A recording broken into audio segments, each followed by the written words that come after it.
Vėliau storasis kontrolierius susipažino su Skrydžiu, Dūžiu ir Ferdinandu.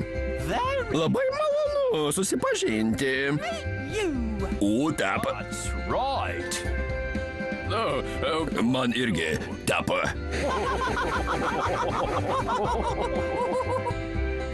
Turėdami spygliuočių medienos iš Ukanoto salos, galim tęsti Sodoro paieškų ir gelbėjimo centro statybas.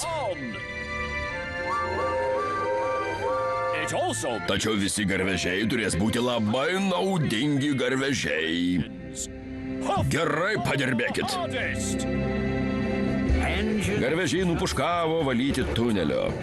Stori dūmai virto iš kiekvieno dūmtraukio. Hiro tempė ir traukė medžius. Kapitonas vilko, kiek laivas pajėgė. Vietiniai miškakirčiai kiaurą dieną juokavo.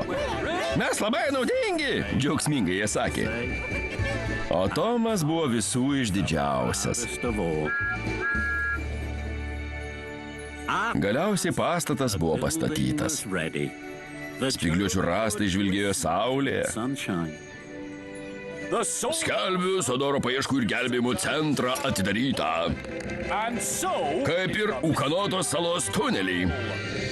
Šiandien ypatinga diena, ypatingų garvežių dėka. Ačiū naujiesiems mūsų draugams ir ačiū jums visiems.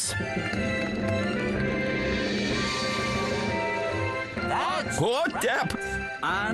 Ir visi kikeno ir juokėsi.